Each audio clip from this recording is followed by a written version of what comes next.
Omkar is a 24-year-old boy और इनको L4 और L5 में पोस्टोसेंट्रल डिस्क हर्निएशन है, जिसके कारण इनको कमर से लेके राइट पैर में काफी दर्द होता है।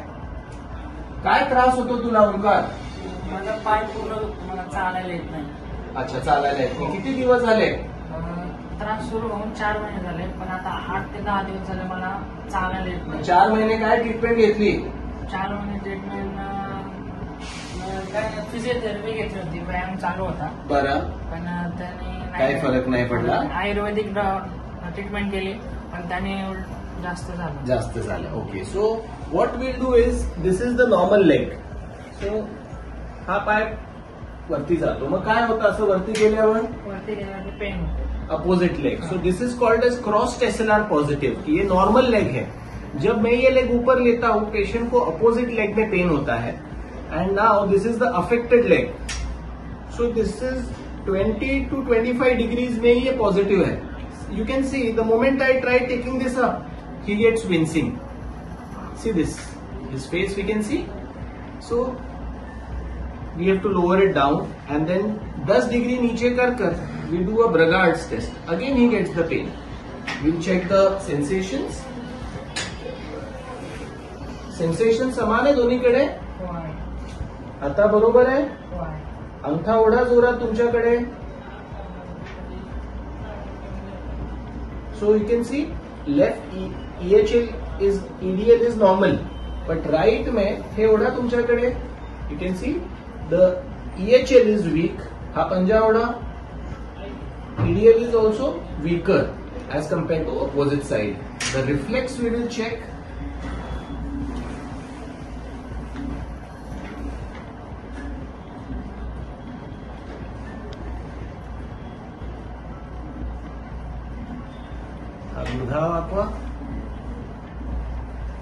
Okay, so today we have planned his L4 L5 endoscopic discectomy and we'll let you know how he does after the surgery.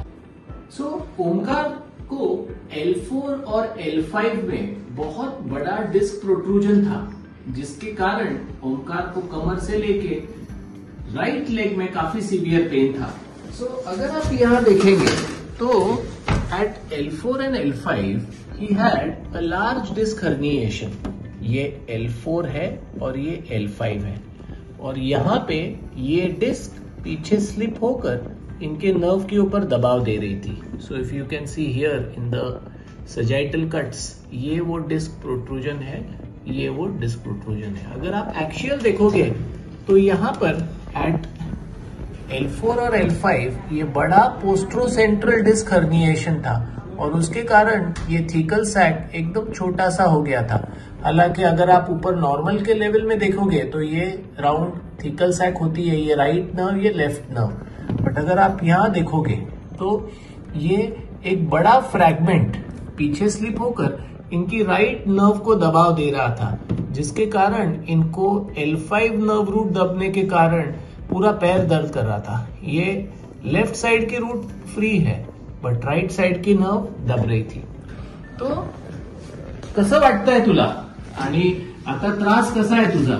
अगोदर खूप त्रास होता, मला चालता येत नव्हतं, पण आता मी चालू शकतो, उठू शकतो, वॉशरूमला जाऊ शकतो आणि पूर्ण पेन बंद झाले माझे। एंडोस्कोपी ऑपरेशन जेव्हा झालं तेव्हा तुला काही त्रास जाणवला का? नाही, त्रास वगैरे काहीच जाणवला नाही।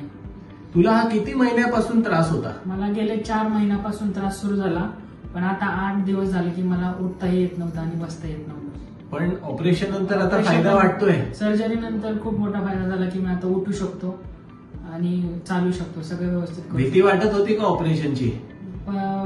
भीती वाटत होती, पण आता मी ओके आहे। ओके आहे आता। So Omkar age is just 23 years और आज ये घर जा रहा है, इनका परसों सर्जरी हुआ है। So we operated him on Wednesday और आज फ्राइडे है, और आज ये अभी जस्ट ड्रेसिंग करके he is going home. So that is the beauty of endoscopic spine surgery. और ये पेशेंट्स एक अच्छी जिंदगी जीते हैं, क्योंकि पहले क्या होता था कि बड़ा कट लगता था, आप मसल्स डिसेक्ट करते थे, बोन ड्रिल करते थे। इसके लिए आगे चल के पेशेंट्स को ओपन सर्जरी के बाद थोड़ा बैक वीक हो जाता था। बट हम ये जो एंडोस्कोपी करते हैं इसमें we don't damage any tissues और we don't do very major bony drilling. We just go to the disc, take that disc fragment out और हम बाहर आ जाते हैं। इसकी वजह से आगे चलकर फ्यूचर में ऐसे पेशेंट्स को रिकरेंस के चांसेस काफी कम होते हैं, नंबर 1। और number 2, because we have not damaged any surrounding normal tissues, recurrence के साथ आगे जो बैक पेन होने वाला है या पेशेंट को की सर्जरी के बाद बैक पेन हो रहा है, लेग पेन हो रहा है, इसके चांसेस काफी कम होते हैं। पर हम हर पेशेंट को बोलते हैं कि यू शुड टेक प्रिकॉशंस और अच्छे एक्सरसाइजेस करना बहुत इंपॉर्टेंट है। बट हम बोलते हैं कि 2 महीने के बाद आप जमीन पे बैठ पाओगे, 2 व्हीलर चला पाओगे, एक्सरसाइज कर पाओगे, अगर फार्मिंग करते हो आप खेती कर पाओगे, आप सारा काम कर पाओगे, इससे आपको कोई रिस्ट्रिक्शन नहीं रहेगा। ठीक है।